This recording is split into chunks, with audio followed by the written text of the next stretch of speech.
Hello guys, कैसे हो? I hope सब बढ़िया होंगे और लाइफ एंजॉय कर रहे होंगे। सो गाइस, आज हम करेंगे रिव्यू अपनी बाइक होंडा CB300 का। और इस बाइक के लिए अराउंड मुझे हो गए हैं 1.9 ईयर्स और अभी अगले 3 महीने में 2 साल कंप्लीट हो जाएंगे। और इस बाइक को अभी तक मैंने राइड कर ली है अराउंड 14,000 किलोमीटर। और ओवरऑल मेरा जो भी एक्सपीरियंस था पिछले 2 साल में और जो भी प्रो कौन से, आज सारी बात करेंगे हम और डिटेल में बताएंगे आपको। और ये वीडियो शायद थोड़ी सी लंबी हो जाएगी, तो वीडियो को पूरी देखें और ताकि आपको डिटेल में जानकारी मिले।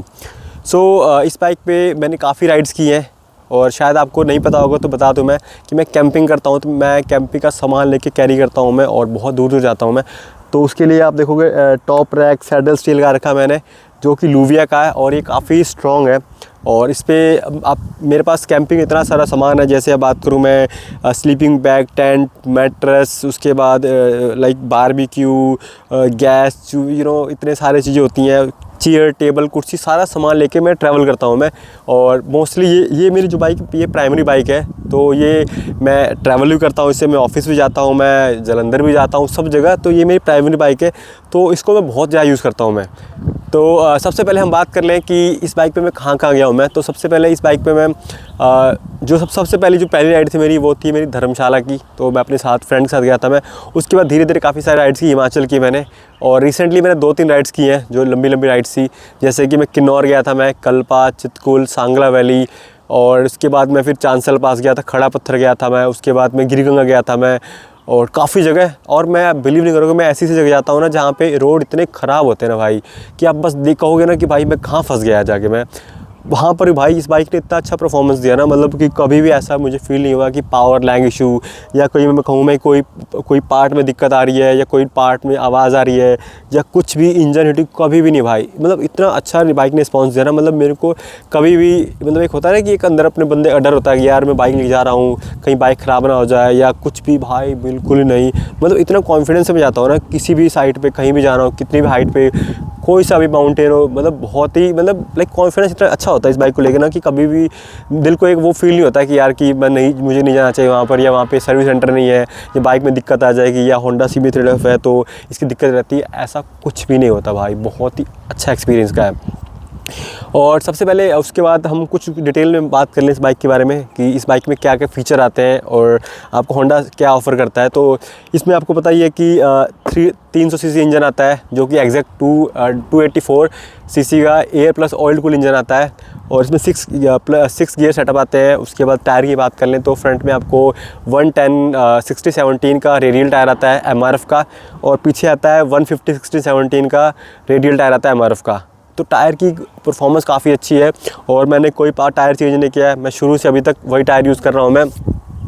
और अभी तक इस बाइक को मैंने अराउंड राइड कर लिए 14,000 किलोमीटर राइड कर लिए मैंने। और उसके बाद बात कर लें इसके हम इसमें फ़ीचर की क्या कहते हैं। तो इसमें आपको ट्रैक्शन कंट्रोल आता है, ठीक है। उसके बाद आपको ड्यूल चैनल ABS आता है, आपको इसके अंदर ब्लूटूथ एक्सेस आता है। ब्लूटूथ से आप काफ़ी चीज़ एक्सेस कर सकते हो, जैसे नेविगेशन। उसके बाद इसके अंदर जो फ़ीचर आते हैं वो आपको आता है कि आपका टोटल कितना फ्यूल कंज्यूम हो गया है, एवरेज क्या आ रही है, एवरेज स्पीड क्या है। उसके बाद आपकी क्या कहते हैं ट्रिप आता है इसके अंदर, टोटल किलोमीटर आते हैं, RPM, टाइम, और काफ़ी सारे फ़ीचर हैं। इसमें बस एक ही जो फ़ीचर मुझे बिल्कुल बेकार लगता है वो है GPS का। GPS में उसमें बस सिर्फ आपको एरो दिखाता है, तो कोई भी चीज़ वो मतलब काम की नहीं है। और इसके बाद के लिए आप में सस्पेंशन मिलता है फ्रंट में USD सस्पेंशन, जो कि काफ़ी अच्छा है। और आपको पता है USD सस्पेंशन जो हार्ड होते हैं, तो इनका फ़ायदा ये होता है कि कभी आप हाई स्पीड राइड कर रहे होते हैं, ठीक है, जब खड्डे खुड्डे आते हैं या स्पीड ब्रेकर आता है, तो वहाँ पर आपको काफ़ी स्टेबिलिटी देते हैं आपको। उसके बाद हम बात कर लें बिल्ड क्वालिटी की। तो आपको पता है आजकल जितनी बाइक्स आती हैं वो सभी प्लास्टिक बॉडी आती हैं। तो प्लास्टिक बॉडी में ये होता है कि बाइक काफ़ी हल्की होती हैं और काफ़ी इजी होती हैं, पिकअप जल्दी पकड़ती है और मेंटेन करना काफ़ी इजी होता है। और आपको पता है कि सिर्फ एक रॉयल एनफील्ड की बाइक ऐसी है जो मेटल बॉडी देती है, बाकी जितनी बाइक्स आती हैं सभी प्लास्टिक बॉडी आती हैं। सिर्फ इनके जो मेटल के पार्ट आते हैं, इंजन आता है, उसके बाद जो इसके टैंक के अंदर जो टैंक होता है इसके अंदर, वो मेटल का आता है। और 2-3 चीज़ें हैं जो मेटल की आती हैं, बाकी ओवरऑल सब प्लास्टिक बॉडी आती है। बट कोई दिक्कत नहीं है भाई, प्लास्टिक बॉडी तब भी बढ़िया परफॉर्मेंस दे रहा है। और टैंक जो है वो 40 लीटर टैंक आता है। उसके बाद इसमें आपको मिल जाता है क्या बोलते हैं, स्लिप एंड असिस्ट क्लच आता है, तो इससे गियर का शिफ्टिंग काफ़ी स्मूथ होती है। जो लाइट्स आते हैं वो आपको प्रॉपर जो भी टोटली वो आते हैं LED, इसमें हैलोजन नहीं यूज़ होते हैं। उसके बाद बात कर ले हम हाईवे परफॉर्मेंस की। पहाड़ों में तो मैंने बात के लिए बता दी आपको। अब मैं बात करते हैं हाई परफॉर्मेंस की। तो मेरा घर जालंधर में, ठीक है, यहाँ से 160 किलोमीटर है। तो मैं महीने में 2 से 3 बार जालंधर फ्रीक्वेंट आता जाता रहता हूँ मैं। तो ये जो राइड होती है वो होती है 160 की वन गो, मतलब 300-320 किलोमीटर की अप डाउन होता है। तो इस बिटवीन जो मैं राइड करता हूँ वो करता हूँ मैं 80-90 राइड करता हूँ मैं। तो मुझे आराम से जो एवरेज मिलती है वो 36 से लेके 40 के बीच में आराम से एवरेज मिल जाती है, कभी 40 मिल जाती है। अगर मैं राइड करता हूँ 100 से ऊपर या 95 से ऊपर, तब मुझे एवरेज मिलती है 30-31 की एवरेज मिलती है, उससे ज़्यादा एवरेज नहीं मिलती है। क्योंकि जो एक्चुअल इसकी जो बेस्ट जो है वो क्रूजिंग स्पीड है वो 70-80 के बीच में है। और अभी तक जो मैंने टॉप स्पीड हाईवे पर अचीव की है वो मैंने अचीव की है 149-50 के बीच में अचीव की है। और हाईवे पे जो हीटिंग की, इसमें हीटिंग का इशू बिल्कुल नहीं है भाई, बिल्कुल भी नहीं हीटिंग का इशू है। अगर थोड़ा बहुत इंजन हीट करता भी है ना तो बहुत जल्दी ठंडा हो जाता है। तो इसका इंजन इतना बढ़िया है ना, मतलब कि being air plus oil, generally क्या होता है आपको तो आजकल अच्छी बाइक्स आती हैं सभी में लिक्विड कूल इंजन आता है, बट इसमें air plus oil cool engine आता है और बहुत ही अच्छा है भाई, कोई भी दिक्कत नहीं है। आप कहीं भी ले जाओ, 500 किलोमीटर राइड कर लो, 1000 किलोमीटर राइड कर लो, कोई दिक्कत नहीं है, बहुत ही अच्छा है। और हाईवे पे सीटिंग कंफर्ट बहुत ही अच्छा है। और इसका जो हैंडल है वो काफ़ी अपराइट है। तो जब आप सीटिंग पे बैठते हैं ना, ये देखिए जब आप ऐसे बैठते हैं तो सबसे बेस्ट चीज़ क्या लगती है कि जो आपका ये हैंडल है ये ना, ये बिल्कुल सीधा रहता है, तो आपको ज़्यादा फील नहीं होता है। बट आपको फील होगा यहाँ पे जब आप ज़्यादा राइड करेंगे ना 150-200 किलोमीटर, तो आपको थोड़ा यहाँ थोड़ा पेन फील होता है, बाकी कोई दिक्कत नहीं है। और वाइब्रेशन मतलब देखो 80 तक 80-85 तक वाइब्रेशन फील नहीं होती है, बट उसके ऊपर जाते हैं 90 से ऊपर, तब आपको थोड़ा बहुत पैरों में वाइब्रेशन और यहाँ तक वाइब्रेशन फील होती है। बट 80 से नीचे आपको कहीं वाइब्रेशन फील नहीं होती है। और सीटिंग काफ़ी, और जो टैंक है काफ़ी बड़ा है, तो जब आप राइड करते हैं ना तो काफ़ी एक बड़ी बाइक फील होती है। और हाईवे में बहुत बार ऐसा भी होता है कि मुझसे लोग पूछते हैं कि भाई कौन सी बाइक है, कहीं BMW तो नहीं है। मतलब मेरे को 1-2 बार लोगों ने ऐसा भी पूछा है मेरे से, क्योंकि इसकी रोड प्रेजेंस बहुत अच्छी है और जो टैंक है काफ़ी मस्कुलर है और जो लुक वो काफ़ी शार्प है, देखोगे ना तो देखने में काफ़ी अच्छी लगती है। और अभी मैंने ये लगा रखा है टॉप रैक सेटस्टे, तो बाइक काफ़ी लंबी लग रही है मेरी। एक्चुअली दिक्कत क्या होती है कि मुझे कैंपिंग करनी होती है बहुत ज़्यादा, तो मैं बार बार निकालना डालना लगाना बहुत दिक्कत होती है, इसलिए मैं लगा रखा है इसका मैंने। तो अब मैं क्या होता है फ्रीक्वेंट घूमता हूँ बहुत ज़्यादा, मैं इस बाइक को लेके कैंप करता हूँ, पहाड़ों में जाता हूँ मैं, इसलिए इसको मैंने लगा रखा है। जब कभी नहीं यूज़ करना तब निकाल देता हूँ मैं। उसके बाद हम बात कर लें इसकी मेंटेनेंस कॉस्ट एंड सर्विस। देखो इस बाइक की जो एवरेज कॉस्ट पड़ती है वो पड़ती है 2200 पड़ती है, जिसमें आपका इंक्लूड होता है इंजन सर्विस, 2 लीटर इसमें इंजन ऑयल, उसके बाद इसमें चैन क्लीनिंग होती है, बाकी छोटा मोटा जो भी आपको कोई स्क्रू वगैरह टाइट लूज़ होता है वो आप करवाना है। बट अगर आप उसको बचाना चाहते हैं तो एक ऑप्शन ये है कि इसमें क्या होता है कि जो बिल बनता है ना वो बनता है 2 लीटर का, बट इसमें जो फिलिंग होती है वो 1.4 लीटर होती है, तो 600 ml बच जाता है। तो आप 600 ml उनसे ले सकते हैं, और जब नेक्स्ट टाइम सर्विस कराने जाएंगे तो आप 1 लीटर का बिल बनवाएं, और जो 600 ml बच जाएगा आपका तो सीधा 700 रुपये बच जाएंगे आपके। तो 700 प्लस जो चैन क्लीनिंग थोड़ा करके आपको 1500 रुपये में आपका कवर हो जाएगा। तो 1500 में आपकी सर्विस जो एवरेज कॉस्ट पड़ जाती है, अगर आप जो तरीका होता है वैसे यूज़ करेंगे तो। अब बात करते हैं सिटी राइड के बारे में। तो सिटी में इस बाइक का जो इनिशियल है बहुत ही अच्छा है। तो इसमें आपको पता है इसमें आता है 24.5 bhp इंजन आता है, और टॉर्क आता है 25.6 टॉर्क आता है। तो टॉर्क इसमें ज़्यादा है bhp से, तो इनिशियल बहुत ही अच्छा है। और सिटी में जब राइड करते हो तो आपको ना पंची फील होता है, बहुत ही मतलब इतना जल्दी एक्सीलरेट करती है बाइक ना कि आप आराम से किसी भी बाइक को बीट कर सकते हैं इनिशियल में। इस बाइक के साथ मैंने ड्रैग रेस किया, मैंने ड्यूक को 250 हरा दिया मैंने, इवन BMW GS 310 RR को ईज़िली, मतलब कि कंपटीशन दे देता हूँ मैंने अभी रिसेंटली राइड किया अपने दोस्त के साथ, तो ईज़िली कंपटीशन दे दिया मैंने इस बाइक को। तो इसका इनिशियल काफ़ी अच्छा है, और जो क्या कहते हैं सिटिंग पोस्चर काफ़ी अच्छा है। और अगर आपकी हाइट कम है तो इस बाइक की जो हाइट है वो अराउंड 789 mm की है।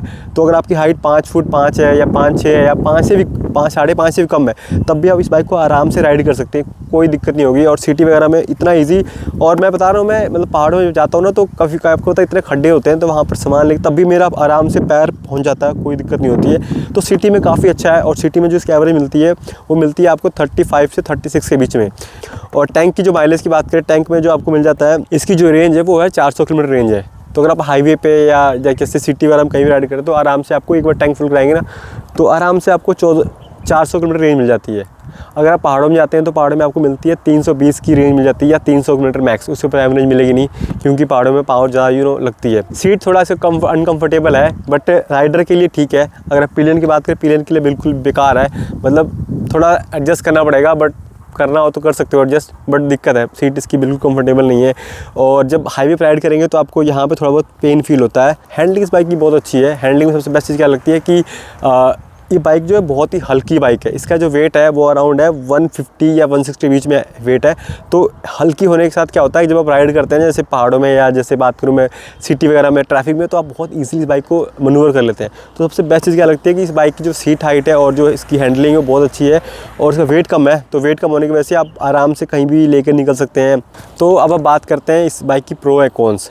तो सबसे अच्छी चीज़ क्या लगती है इस बाइक की, भाई इस बाइक की परफॉर्मेंस इतनी शानदार है ना। मैं कभी भी जाता हूँ जैसे हाईवे पे या मैं पहाड़ों में जाता हूँ ना, कभी भी मुझे पावर लैग फील नहीं होती है भाई। मतलब इतना सारा सामान कैरी करना, या कई बार क्या होता है सामान भी प्लस पिलियन भी होता है, तब भी इतनी बाइक अच्छी परफॉर्म करती है भाई। कोई इशू नहीं, ना ब्रेकिंग में इशू, ना पावर में इशू, ना मतलब हैंडलिंग में कोई इशू नहीं भाई, इतनी बढ़िया चलती है ना। और उसके बाद जो इसका हैंडल है काफ़ी वाइड है और जो टैंक काफ़ी वाइड है, तो जब आप बैठो बाइक पे तो आपको फील होता है कि एक बड़ी बाइक बैठे हैं आप। और इसका इनिशियल काफ़ी अच्छा है, तो मतलब सिटी वगैरह में राइड करते हुए ना बहुत ही मतलब मज़ा आता है। लाइक ना कि फन टू राइड हो जाती है बाइक की, जब पावर ज़्यादा होती है बाइक में। और सबसे ऊपर से क्या है कि इसकी जो क्या कहते हैं अपनी प्राइसिंग वो सिर्फ 2 लाख तो कम हो गई, अराउंड 185 आ गई है। दूसरी चीज़ क्या लगती है कि इस बाइक की एवरेज बहुत अच्छी है। तो सिटी में आराम से मुझे 35-36 की एवरेज मिल जाती है और हाईवे पे मुझे आराम से 40 की एवरेज मिल जाती है। और कई बार तो ऐसा भी हुआ कि जब पहाड़ों में जब नीचे आता हूँ ना, तो मुझे बाइक की जो एवरेज मिलती है 44 तो 45 तक पहुँच जाती है। तो वो काफ़ी सरप्राइज़ है। और सीटिंग कंफर्ट काफ़ी अच्छा है, बाइक की हाइट कम है, वेट कम है, तो मुझे कोई दिक्कत नहीं होती। कहीं भी लेके जाना पहाड़ों में, जितना मर्जी ऑफ रोड हो कुछ भी हो, आराम से मेरा पैर पहुंच जाता है और बहुत इजी टू एक्सेस हो जाता है। और टैंक इसका बड़ा है, 14 लीटर का टैंक है। तो मतलब कि मैं एक बार टैंक फुल कराता हूँ मैं काफ़ी दूर तक चला जाता हूँ। मैं जनरली क्या होता है बाइक्स में जो टैंक आते हैं वो 11 लीटर टैंक आते हैं, बट इसमें 14 लीटर टैंक आता है, तो काफ़ी बढ़िया है।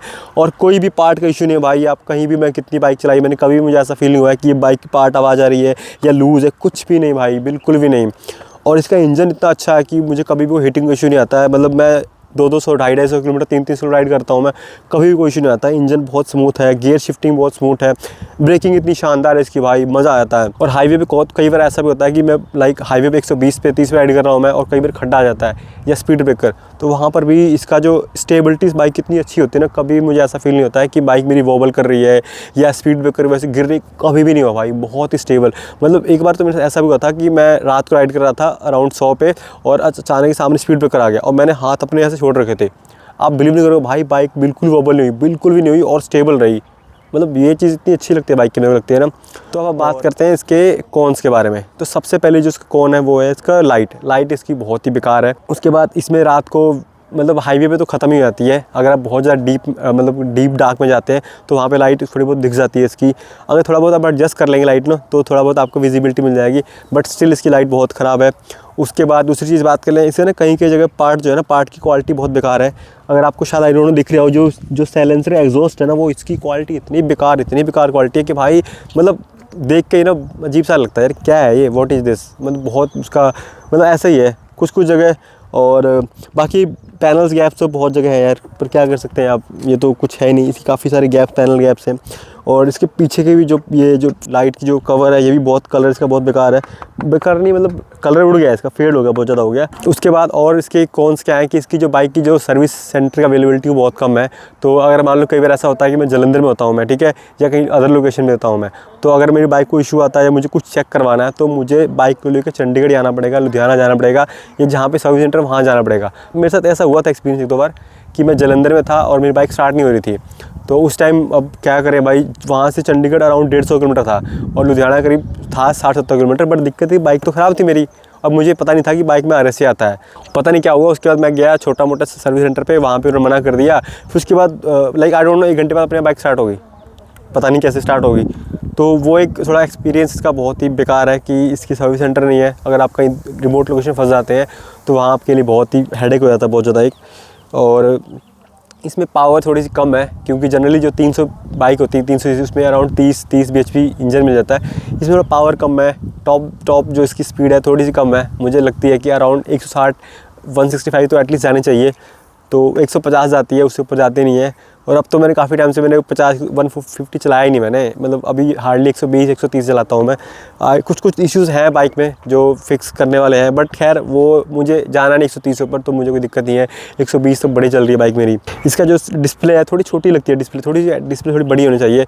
और इसके जो फीचर हैं, इसमें एक जो आपको इसमें एक फ़ीचर मिसिंग लगता है मुझे, वो डिस्टेंस टू एम्प्टी देना चाहिए कि कितनी बाइक की जो मतलब बाइक और चल सकती है, वो एक मिसिंग लगता है मेरे को। वो एक मेजर फीचर मुझे लगता है मिसिंग है इसके अंदर है। और इशू आजकल आ रहा है फ्रीक्वेंट मुझे, इस बाइक में जो है वो यहाँ से इंजन जो ऊपर गास्केट है वो फट जाती है, पता नहीं लीक हो जाती है, तो वहाँ से जो है इंजन ऑयल लीक करता है। ओवरऑल एक्सपीरियंस बढ़िया है और इस बाइक को मैंने काफ़ी चलाया मैंने, और ये मेरी प्राइमरी बाइक है, तो मैं बहुत जगह यूज़ करता हूँ। मैं ऑफिस जाना, ट्रैवल करना, कैंपिंग करना, सब जगह इस बाइक को चलाता हूँ मैं। और मैंने काफ़ी रिव्यू लिया एक दो से कुछ लोगों से, तो उनको भी काफ़ी बढ़िया लगी और इसका पिकअप वगैरह ये वो काफ़ी अच्छा है। ओवरऑल काफ़ी बढ़िया है और मुझे कुछ खास मेजर इशू नहीं, इस बाइक में कोई दिक्कत नहीं है। और अभी बाइक को मैं सेल नहीं करूँगा, मैं इस बाइक को रखूँगा मैं, और देखते हैं जब तक बाइक चलेगी चलाऊँगा मैं, मुझे कोई दिक्कत नहीं है भाई। और ये मेरी पहली बाइक है, स्पोर्ट्स बाइक, जो मैंने खुद ली अपने पैसों से, तो काफ़ी अच्छा एक्सपीरियंस है। तो गाइस ये था आज का रिव्यू, और आई होप को वीडियो आपको अच्छी लगी हो। और आपको कोई भी दिक्कत आती है, कुछ पूछ सकते हैं मेरे बारे में, मेरी बाइक के बारे में आप कुछ मुझसे पूछ सकते हैं। अगर आपको कुछ जानकारी चाहिए इस बाइक के बारे में या कुछ भी एनीथिंग, आप मुझे कॉल कर सकते हैं, मैसेज कर सकते हैं। मेरा नंबर है 8699855424। हमारा एक ग्रुप है व्हाट्सएप पे, आप उसमें ऐड हो सकते हैं अगर कुछ ज़्यादा डिटेल में इन्फॉर्मेशन चाहिए आपको तो। सो गाइस यही था आज का review. Thank you so much यार वीडियो देखने के लिए। फिर मिलते हैं जल्दी किसी नई वीडियो में। Till then bye bye, take care.